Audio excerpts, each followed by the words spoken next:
دو ہفتے پہلے ایک نئی عورت کو ہمارے ہاں کام کرنے کے لیے رکھا گیا جس کا نام زائدہ تھا۔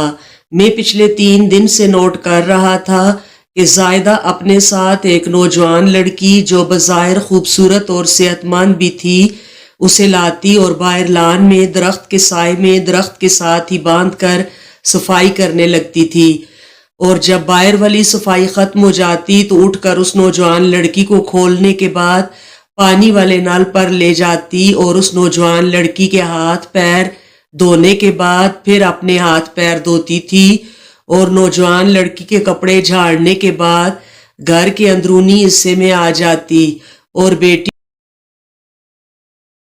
دروازے کی اندر والی سائڈ پر باندھ کر کام کرنے لگتی تھی۔ میرے لیے سب سے زیادہ حیرت کی بات یہ تھی کہ جہاں وہ عورت اس نوجوان لڑکی کو بٹھاتی تھی وہ وہیں چپ چاپ بیٹھی رہتی اور اپنے آپ میں مگن رہتی۔ پتہ نہیں پھر بھی کیوں آنٹی زائدہ اسے باندھ کر رکھتی تھی۔ آخر کار آج میں نے آنٹی زائدہ سے اس نوجوان لڑکی کو باندھ کر رکھنے میں ان کی حکمت کے بارے میں پوچھ لیا، مگر جب آنٹی زائدہ نے مجھے سب کچھ بتا دیا تو میرے رونگٹے کھڑے ہو گئے۔ میں نے جب آنٹی زائدہ سے بات سنی تب سے پچھتا رہا ہوں کہ کاش ایسا سوال نہ پوچھتا۔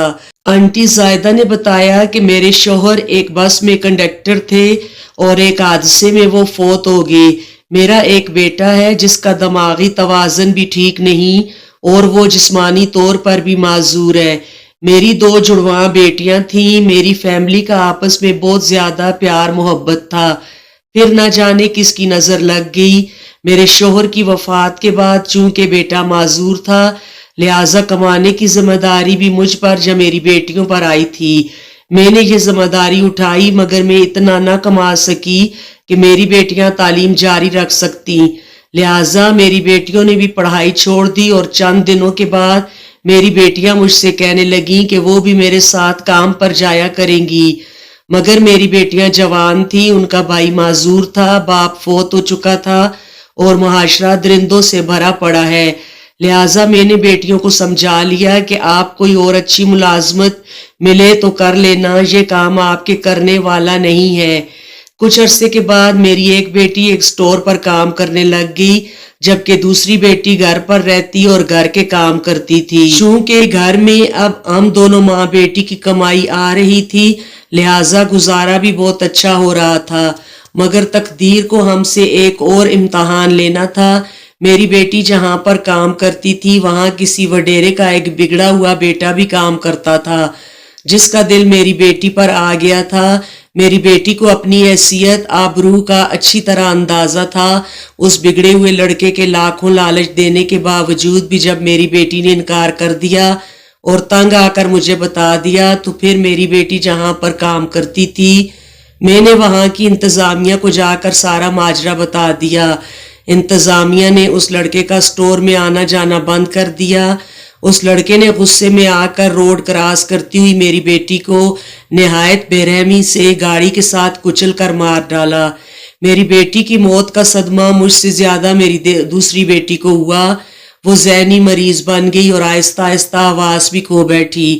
میں نے قانونی کارروائی کی کوشش کرنا چاہی مگر پولیس کے بقول غلطی میری بیٹی کی تھی۔